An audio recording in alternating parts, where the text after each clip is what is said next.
এই যে আপনারা ভক্তমণ্ডলী যেমন চাঁদের হাট করে বসে আছেন, ওই স্থানটির কিন্তু অনেক গুরুত্ব আছে। কারণ ওই স্থানটি কার?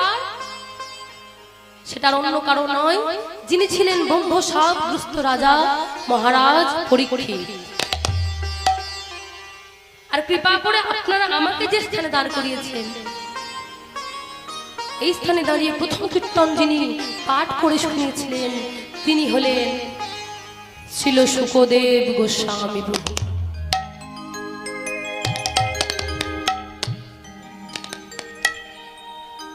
তো তার যোগ্য তো আমি নই, কিন্তু শাস্ত্রে শুনেছি মহতের যদি কৃপা হয়, আস্তে আস্তে একটু আস্তে বাবা, একটু আস্তে, মহতের যদি কৃপা হয়, সাধুগুরু বৈষ্ণবের চরণ ধুলি যদি মাথায় পড়ে, গুরুদেবের কৃপা যদি হয়, তবে কিনা কিঞ্চিত মাত্র গৌর কথা কৃষ্ণ কথা বলা যে গেলেও যেতে পারে। তাই আপনারা হলেন এহেন মহৎ ব্যক্তি। কেন না আপনারা নিজের গৃহে নিজের ঘরে সমস্ত ব্যস্ততাকে দূরে রেখে, গৃহের সমস্ত কাজ কর্মকে ফেলে রেখে, এই যে অধমের মুখে হরি নাম শুনবেন বলে, অধমের মুখে কৃষ্ণ নাম শুনবেন বলে এই যে চাঁদের হাট করে বসেছে, আপনারা ছাড়া আমার কাছে মহৎ আর কে হতে পারে? নিতাই গৌর প্রেমানন্দে হরি বল। তাই আপনারা প্রত্যেকে কিঞ্চিত কিঞ্চিত নিজেদের চরণ ধুলা আমার মস্তকে দিয়ে আমায় আশীর্বাদ করবেন, যেন কিঞ্চিত চিত্ত গৌর গোবিন্দ কথা আপনাদেরকে আস্বাদন করাতে পারি।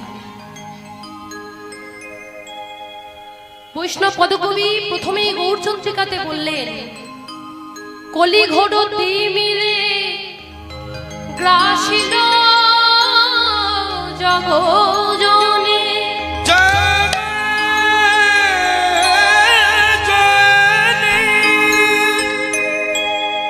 কলি ঘোড় তিমিরে গ্রাসিল জগজনে। বাবা, কীর্তন শুধু গান নয়। আর কীর্তনিয়াকে একটু এসে দেখে চলে গেলাম, কীর্তনিয়া কেমন নাচলো, কীর্তনিয়া কেমন সাজলো, তা না। হরে কৃষ্ণ। কীর্তনটা শুধু গান নয়, কীর্তনটা হলো শিক্ষার বস্তু, তাই না?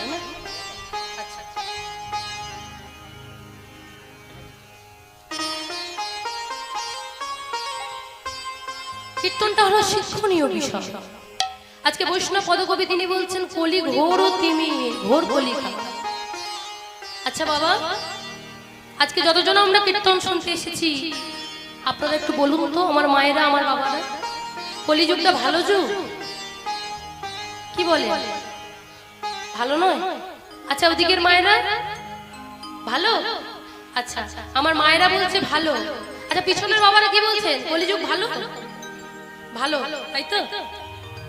কিন্তু দেখুন, বৈষ্ণব পদকর্তা বলছেন ঘোর কলিকা। বৈষ্ণব পদকর্তা বলছেন ঘোর কলিকা।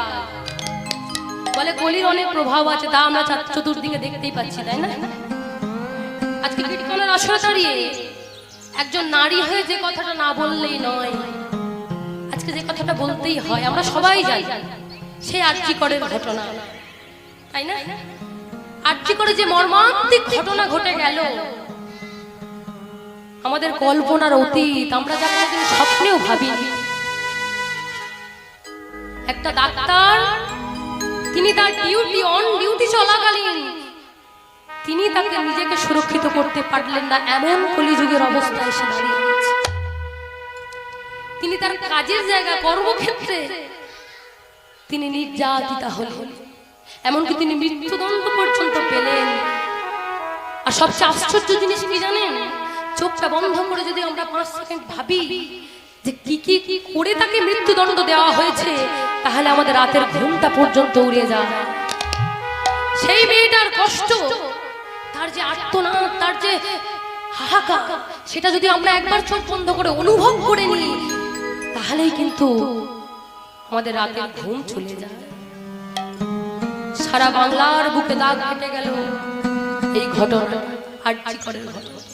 আরো বৈষ্ণব পদকবি বলল, এই তো সবে কলির শুরু, এই তো সবে কলির শুরু হয়েছে। এখনই বা হয়েছে কি, যখন ঘোর কলিকাল আসবে না, কলিযুগে এখন বাবা আমাদের মাথার উপর একটা সূর্য উঠছে, তাই না? একটা সূর্য উঠছে। যখন ঘোর কলি আসবে তখন আমাদের মাথার উপর 12টা সূর্য উদয় হবে। ঘোর কলিকাল এলেই আমরা জানতে পারবো, কি কি উপায় জানবার উপায়। তাহলে মানুষ হয়ে যাবে এই একটি আঙুলের ন্যায় ছোট। আমরা প্রত্যেকটা মানুষ এত ছোট হয়ে যাব যে বেগুন গাছেও আমাদের আঁশকি দেওয়া লাগবে। আরো উপায় আছে ঘোর কলি চেনা।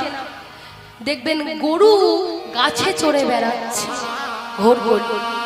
আরো উপায় আছে, একসঙ্গে দ্বাদশ সূর্যের উদয় হবে আকাশে, ঘোর কলি। চিন্তা করুন, একটা সূর্যের তাপে আমাদের জীবন যায়। যেদিন ঘোর কলি এসে উপস্থিত হবে, এত অত্যাচার, এত অনাচার, এত ব্যভিচার, এত পাপাচার করতে করতে করতে করতে যেদিনকে ঘোর কলি এসে উপস্থিত হয়ে যাবে না, একসঙ্গে দ্বাদশ সূর্যের উদয় হবে, তখনও কিন্তু ভগবান আসবেন। কলিযুগে দুবার ভগবান অবতীর্ণ হবেন। ওই যে ভগবান নিজ মুখে বলে গেছেন না, यदा यदा हि धर्मस्य ग्लानिर्भवति भारत अभ्युत्थानाधर्मस्य तदात्मानं सृजाम्यहं परित्राणाय साधूनां विनाशाय च दुष्कृतां धर्मसंस्थापनार्थाय सम्भवामि युगे युगे। ভগবান তিনি নিজেই বলে গেছেন, পরিত্রাণায় সাধনাং বিনাশায় চ দুষ্কৃতং আর ধর্ম সংস্থাপনার্থায়। সাধুদেরকে পরিত্রাণ দেওয়ার জন্য, দুষ্কৃতির বিনাশ করবার জন্য আর ধর্মকে পুনর্প্রতিষ্ঠা করবার জন্য আমি বারবার এই ধরাধামে আসব। কলিকালে একবার এসে গেছেন মা গো। আমরা এত হতভাগ্য, প্রেম অবতারে আমার মহাপ্রভু এসে প্রেম বিলিয়ে দিয়ে চলে গেছেন, আমরা নিতে পারি নাই। কিন্তু কি আশ্চর্য জানেন, যখন ঘোর কলিকাল আসবে ভগবান আরেকবার আবির্ভাব হবে। তখন কোন অবতার? কল্কি অবতার। কলিযুগে ভগবানের দুবার অবতার, তাই না? একবার মহাপ্রভু প্রেম অবতারে এসে তিনি প্রেম বিলিয়ে দিয়ে চলে গেছেন। শুধু বিলিয়েছেন না, জীবের দাঁড়ে দাঁড়ে গিয়ে হাতে ধরে পায়ে পড়ে নাম লহ প্রেম লহ বলে গোলকের গোপন উন্নত উজ্জ্বল রস জীবের দাঁড়ে দাঁড়ে যেচে সেদে দিয়ে গেল। কিন্তু কি হতভাগ্য, আমরা তা গ্রহণ করতে পারলাম না। কি দুর্ভাগ্য আমাদের, আমরা সেই প্রেমকে গ্রহণ করলাম না। আমরা একবার বদন ভরে নিতাই গৌর প্রেমানন্দে হরি বল বললাম না। কিন্তু বলবো আমরা কখন জানো বাবা? যখন ঘোর কলি এসে যাবে না,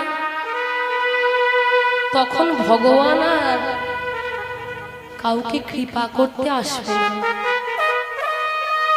তিনি তখন শুধু খাতা খুলে বসবেন। কল্কি অবতারে ভগবানের চরম বিকট রূপ আমরা দেখতে পাবো, যে অবতারে ভগবান শুধু বিচার করবেন, সারা জীবন ধরে তুমি আমার জন্য কি করেছো। তখন যতই কাঁদো, যতই হাতে ধরো আর পায়ে ধরো, ভগবান বলবে না বাবা, তোমায় অনেক সুযোগ দিয়েছি। নিচে নামতে নামতে নামতে নামতে অন্যায় করতে করতে আজকে কলি থেকে ঘোর কলি এসে গেছে, আর তোমার নিস্তার না। তাই বাবা, এখন থেকে সাবধান হয়ে যেতে হবে আমাদের প্রত্যেককে। সেই চেতনা মনে জাগ্রত করতে হবে যে আমরা কলি যুগের মানুষ। আর ভগবান তিনি বারবার বলে গেছেন, ওহে কলির জীব, হরের নাম হরের নাম হরে নাম হরের নাম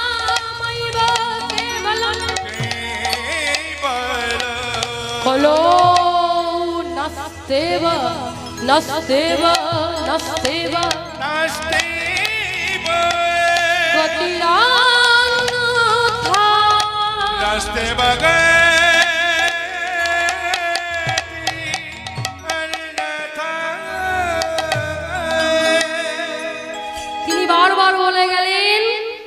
হরে নাম কেবলম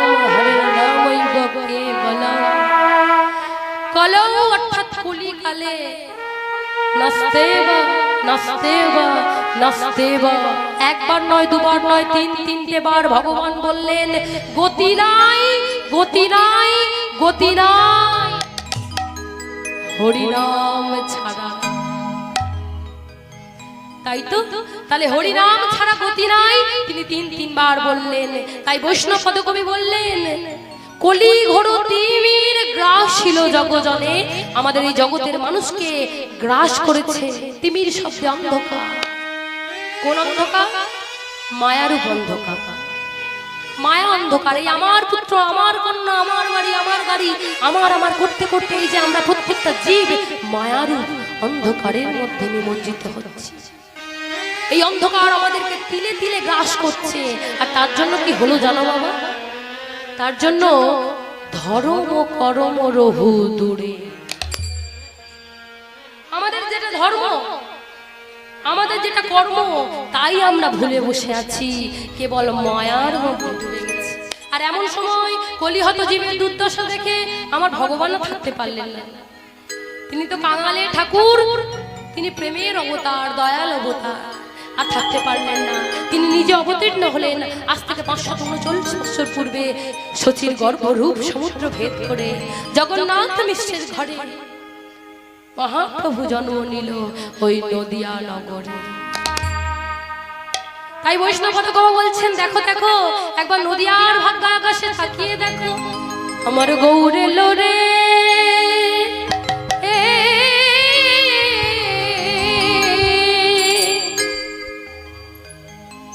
এই সোনার নদিয়া।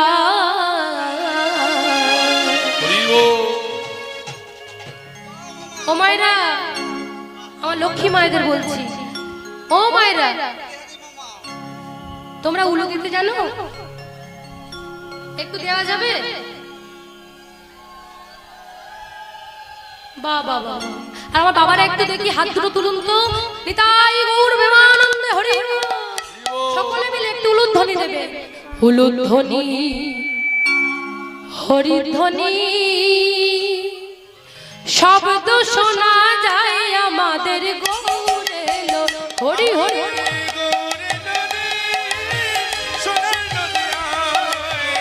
উলুধ্বনি হরিধ্বনি শব্দ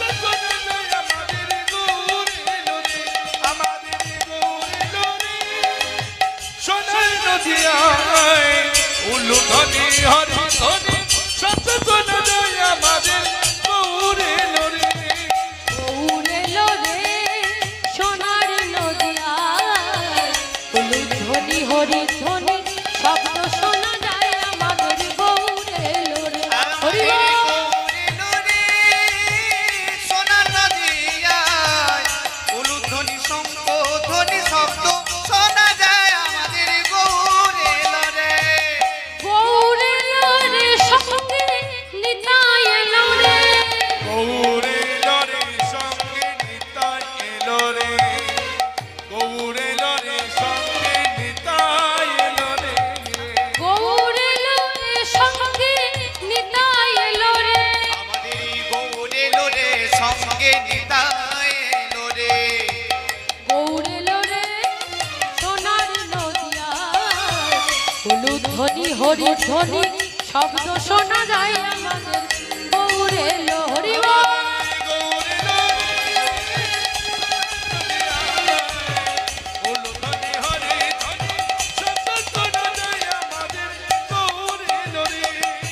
হরি নামে কৃষ্ণ নামে জগৎ মাতা, হরি নামে কৃষ্ণ নামে জগৎ মাতায়, ওই না হরি নামে কৃষ্ণ নামে জগত মাতা।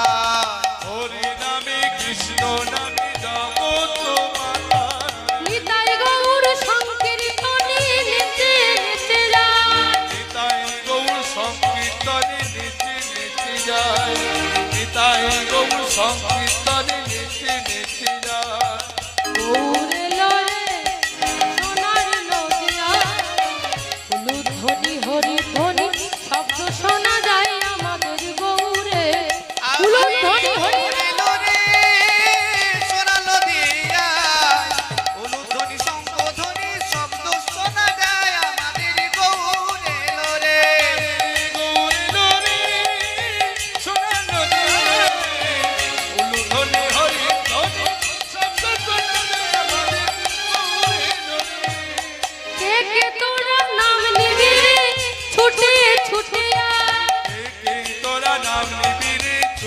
ছুটে ওই কে তোরা নাম নিবি রে ছুটে ছুটে আয়। আমার নিতাই গৌর সংকীর্তন নেচে নেচে যায়। তাই গৌর সংকীর্তনে নেচে নেচে আয়। তাই গৌর সংকীর্তনে নেচে নেচে আয়। আমার গৌর লোরে সোনার নদিয়া হলুদ ধ্বনি হরি ধ্বনি শব্দ শোনা যায় আমাদের গৌরে। আমাদের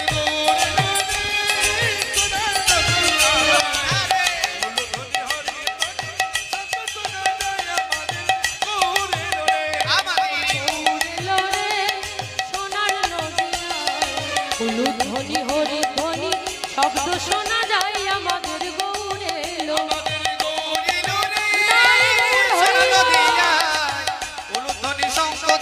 শব্দ শোনা যায় আমাদের গৌরে রে। বলিয়ে শ্রী কৃষ্ণ চৈতন্য মহাপ্রভু কি কেউ বলে এই একজন বাবা আমার অর্ধেকটা একটু তুলেছে এতটুকু ভগবানকে অর্ধেক টিকিট দেখাচ্ছেন। হ্যাঁ হাফ টিকিট। ও বাবা সে হাফ টিকিটের গল্প জানো তো? বলবো নাকি ছোট করে? এতটুকু তুলেছেন ভগবান বলছে বলবো।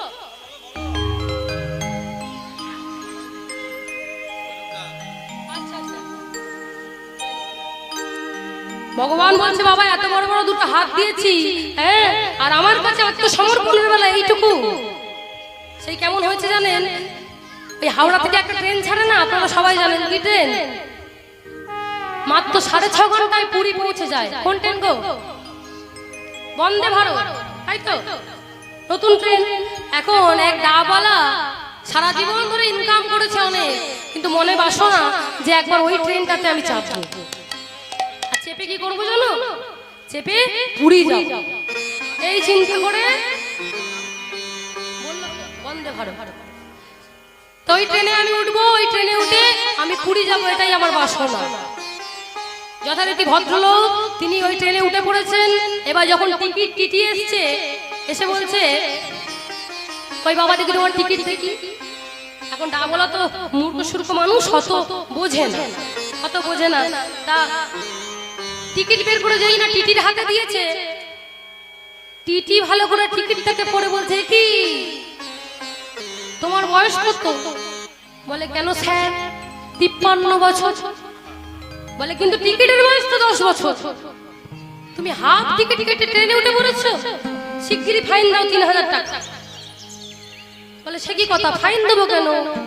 আপনি পড়ে চাকরি পেয়েছেন নাকি না পড়ে চাকরি পেয়েছেন? বলে কি বললে? এত বড় স্পর্ধা, আমার চাকরি নিয়ে প্রশ্ন? আরে বাবা একই পশ্চিমবঙ্গ সরকারের সেই স্কুলের চাকরি নাকি? হ্যাঁ 20 লক্ষ টাকা ঘুষ দিয়ে চাকরি পেয়েছিল, আর এখন সরকার সেই চাকরিও নিয়ে নিয়েছে, ফুচকার দোকান করে বসে আছে। হ্যাঁ একই সেই পশ্চিমবঙ্গ সরকারের চাকরি, ঘুষ দেওয়া চাকরি নয়। এ পড়াশোনা করে বাবার টাকায় রোদে লাইন দিয়ে দাঁড়িয়ে পুলিশ ট্রেনের চাকরি পেয়েছি। রেলের চাকরি অত সহজ কথা নয় বাবা। আর তুমি কিনা বলছো আমি ঘুষ দিয়ে চাকরি পেয়েছি? বলে তা বলবো না। হাফ টিকিট কেন কেটেছি জানো? জীবনে হাফ লিখেছো? বলে হ্যাঁ লিখেছি। কেমন লিখেছো? কেমন লিখেছো? সেই ভদ্রলোক কি করেছে জানো? নিজের ট্রেনের সিটের উপরে বসে আছে, তার নিচে আবার তার মেয়ে আর স্ত্রীকেও ঢুকিয়ে দিয়েছে সিটের নিচে। তখন বলছে শোনো আমি একা নই, সিটের নিচে তাকিয়ে দেখো। যেই না সিটের নিচে তাকিয়েছে, দেখছে তার মেয়ে আর স্ত্রীও বসে আছে। বলে বাবা একার হয়নি, আবার দুজনকে নিয়ে এসে বসেছে। দাও 3 তিরিখকে 9000 টাকা এক্ষুনি ফাইন দাও। বলে কেন ফাইন দেবো? বলে তুমি হাফ টিকিট কেটে 3 জন মিলে উঠেছো, তুমি একা সিটের উপর আর সিটের নিচে 2 জন, তাহলে ফাইন দিতে হবে না? 3 তিরিখকে 9000 টাকা ফাইন দাও। বলে কেন দেবো? জীবনে হাফ লিখেছো? বলে হ্যাঁ লিখেছি। কেমন লিখেছো? বলে উপরে 1, মাঝে টান আর নিচে 2। বলে উপরে 1 মানে আমি, মাঝে টান মানে সি, আর নিচে 2 মানে আমার বউ আর মেয়ে। নিতাই গৌর প্রেমানন্দে হরি বল। বলে তাহলে হাফ টিকিট কাটবো না? সেই সেরকমই হয়েছে। তা ভগবান বলছে এত বড় বড় দুটো হাত দিয়েছি আর হাত তোলবার বেলা এইটুকু হবে না, দেখি সবার একটু বড় হাত দেখবো সবাই মিলে। বলিয়েছি কৃষ্ণ চৈতন্য মহাপ্রভু কি, বলি নিতাই চাঁদ কি, বলি মহাপ্রভু কি। হ্যাঁ এইবার ঠিক আছে। আমার মহাপ্রভু এলেন, সেই থেকে বৈষ্ণব পদকর্তা তিনি আবারও কলম দিলেন, অসাধনে চিন্তামণি।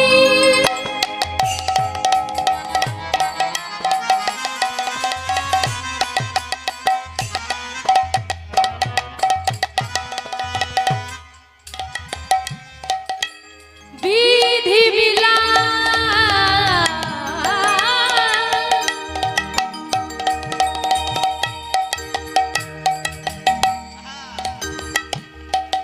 অলয়ানি অসাধনে চিন্তামণি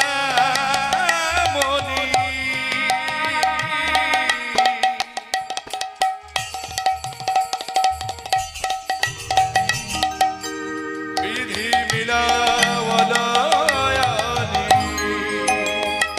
আমার গোড়া বড়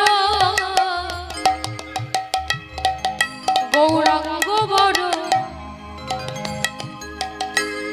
দয়ালো ঠাকুর।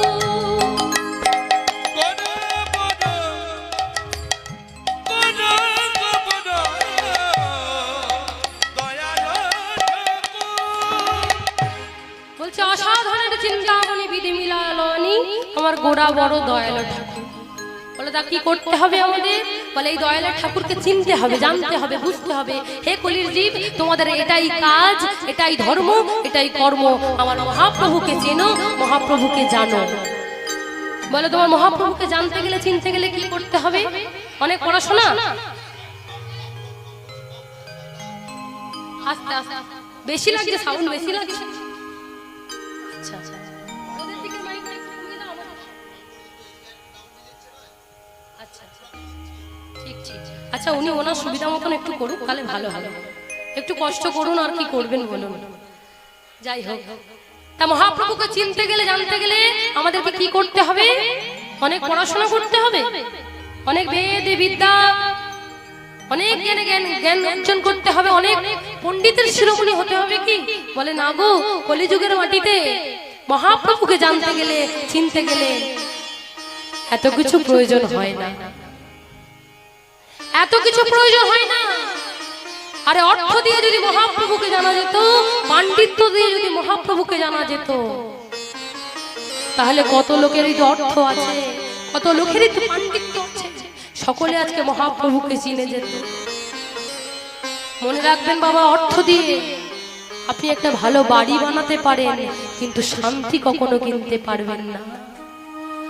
অর্থ দিয়ে একটা বেশি অঙ্কের টাকার ঘড়ি আপনি হাতে কিনে পড়তে পারেন, কিন্তু সময় আপনি কিনতে পারবেন না। অর্থ দিয়ে আপনি একটা রাজ পালঙ্ক কিনে তাতে শুতে পারেন, কিন্তু ঘুম কোনোদিন কেনা যায় না। এক ব্যক্তি বিশাল ধনী, তা গ্রামে এইভাবে কীর্তন হচ্ছে, তা কমিটির লোকজন গিয়ে বলছে, বাবা বাবু গো, তোমার তো অনেক অর্থ, তা যদি আমাদের মূল গায়নের ব্যয়ভারটা তুমি বহন করো তাহলে খুব ভালো হয়, যদি ব্যয়ভারটা বহন করো তাহলে খুব ভালো হয়। তা বলে বেশ, আমার তো অনেক অর্থ আছে, কোনো অসুবিধা নাই, দিয়ে দেব, কিন্তু আমার একটা শর্ত আছে। দেখুন, অর্থ দিয়ে সম্মান কিনতে চাইছে, অর্থ দিয়ে কি কোনোদিন সম্মান কেনা যায়? বলছে আমার অনেক অর্থ আছে, মূল যে দল আসবে তার ব্যয়ভার আমি দিয়ে দেবো, কিন্তু আমার একটা শর্ত। কি শর্ত বাবু? না, তোমাদের যখন মূল কীর্তনিয়া স্টেজে গান করবে, স্টেজ যখন একেবারে ভিড়ে ঠেসে যাবে, তখন তোমরা আমাকে একবার স্টেজে ডেকে। কেউ কেউ মনে মনে ভাবছে আপনিও কি আধ ঘন্টা গাইবেন নাকি? বলে না না, আমি গাইবো না। বলে তাহলে কি করবেন? বলে তোমরা কমিটির ছেলেরা, কমিটির পক্ষ থেকে আমার একটা মালা দিও, একটা উত্তরীয় দিও, আর একটু পরিচয় করিয়ে দিও আমি এত টাকা দিয়েছি শিমুল গায়নকে। আমি বলে বাবু এটুকু হলেই আপনি খুশি? বলে হ্যাঁ হ্যাঁ, আর বেশি কিছু চাই না, এই সম্মানটুকু যদি গ্রামের লোকের কাছে পাই আমার আর কিছু লাগবে না। আমার তো অনেক টাকা, অনেক অর্থ, কত নানা কাজে ব্যয় হয়ে যায়। বলে বেশ বাবু, এতেই যদি আপনি খুশি হন তাহলে আমরা করতে রাজি আছি, তাহলে আমরা করতে রাজি আছি। বাবুর তো একটাই মেয়ে, কলকাতায় বিয়ে হয়েছে। জামাইকে ফোন করলো, বাবা আমার গ্রামে কীর্তন, অমুক দিনে চলে এসো, দেখবে গ্রামের লোক আমায় কত সম্মান করে। একবারও বলছে না যে আমি টাকা দিয়ে সম্মান কিনছি। আমি ওদেরকে বলে দিয়েছি যে এত টাকা আমি ব্যয়ভার দেব, আমাকে স্টেজে তুলে একটু সম্মান দিও, সবার সঙ্গে একটু পরিচয় করিয়ে দিও। শুধু জামাইকে বলে দিল, বাবা দেখো কত সম্মান করে, আসো। যথারীতি সেই দিনে চলে এসছে। মেয়ে বলছে, বাবা তোমার জামাই তো কলকাতার ছেলে, একটু ফিটিং ফাটিং ব্যাপার আর কি, ফিটিং ফাটিং। হ্যাঁ, এ ভরা পেটে ফল খায় আর খালি পেটে জল খায়। বলে তুই চিন্তা করিস না মা, কত ফল লাগবে আমি এনে দেব, আমার অর্থের অভাব না। শুধু অহংকার আর অহংকার, আমার অর্থের অভাব নয়, কত ফল লাগবে। ফলওয়ালার কাছে গিয়ে এক বস্তা ফল কিনে নিয়ে জামাইয়ের সামনে দিয়েছে। মেয়েকে বলছে তুই একটা করে কেটে জামাইকে দে, কত খাবে খা। যথারীতি দুপুরের ভোজন শেষ হতে একটা করে ফল কেটে যেই না মেয়ে তার স্বামীর হাতে দিচ্ছে, কি আশ্চর্য দেখুন, যে ফলটাই মুখে দিচ্ছে সেই ফলটাই টক। একবার, দুবার, তিনবার কমলা লেবুর খোসাটা নিয়ে মেয়ের মুখের দিকে ছুঁড়ে দিচ্ছে। তোমার লজ্জা করলো না?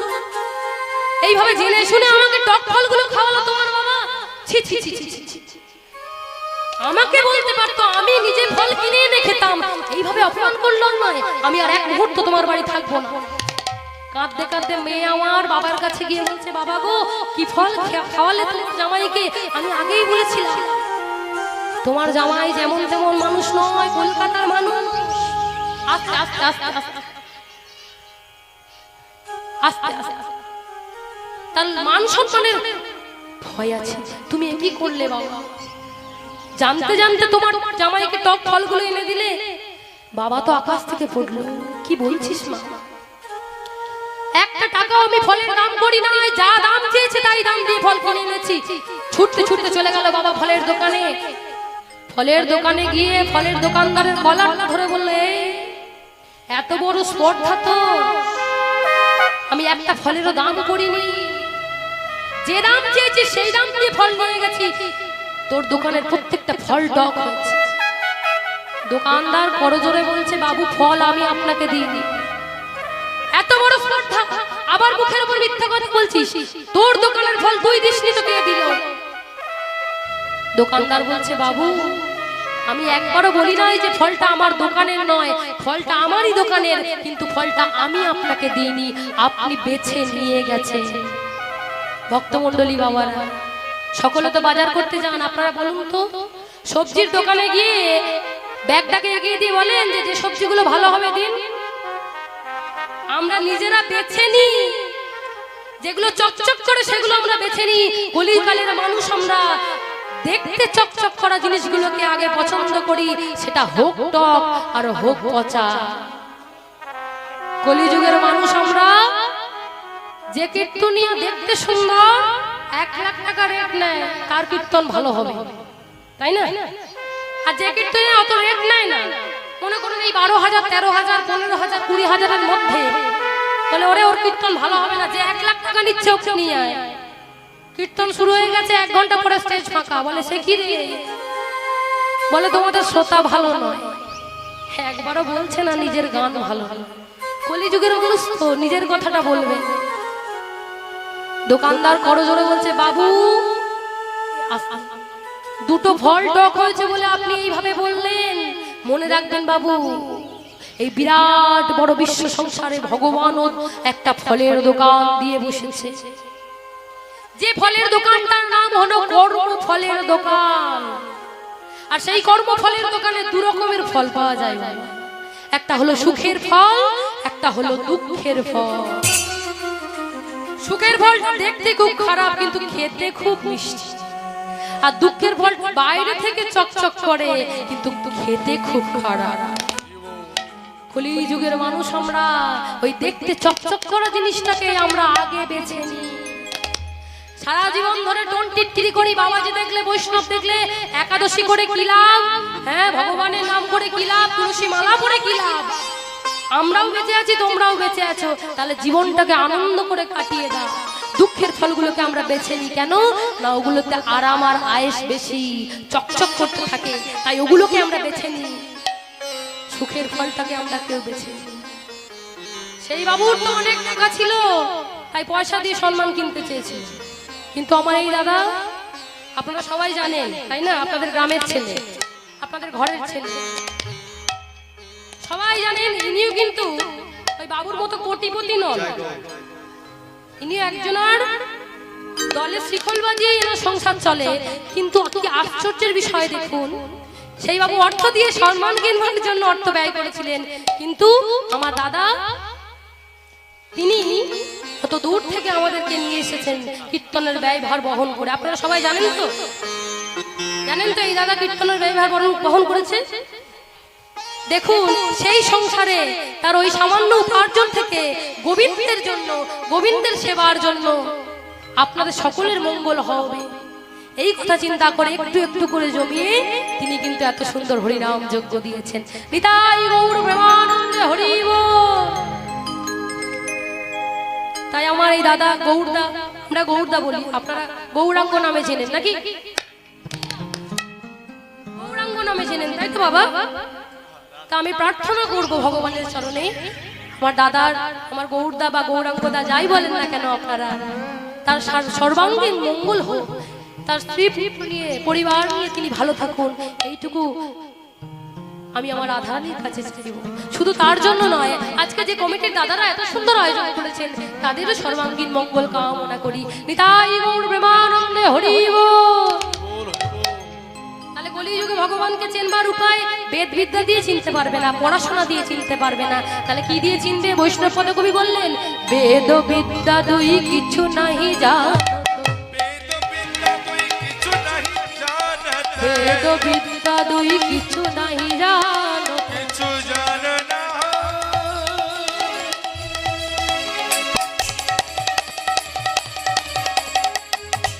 নিতাই গৌর হরি বল। বেদ বিদ্যা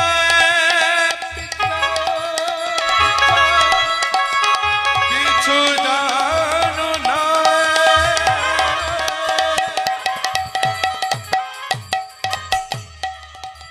জানি শুধু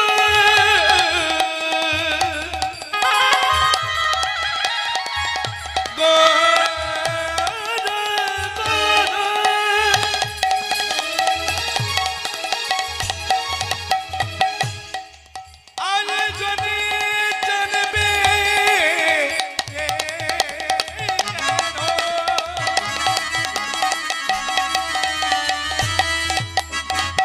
জানে শুধু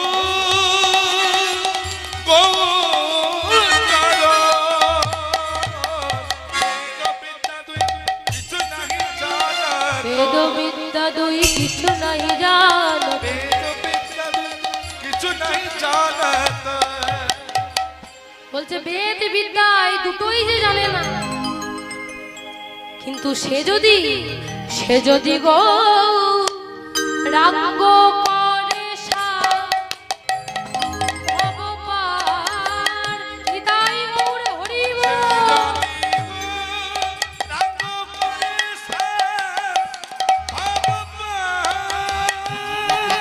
ঠাকুর নয়না নন্দেতে ভরে, সেই তো সকলি জানে,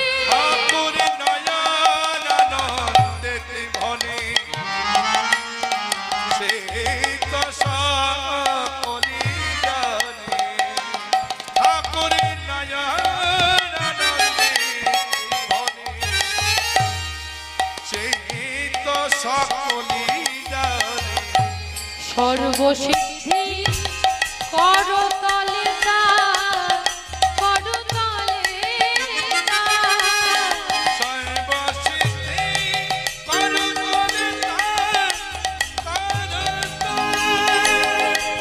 সর্বসিদ্ধি করতলে তার ভগবান।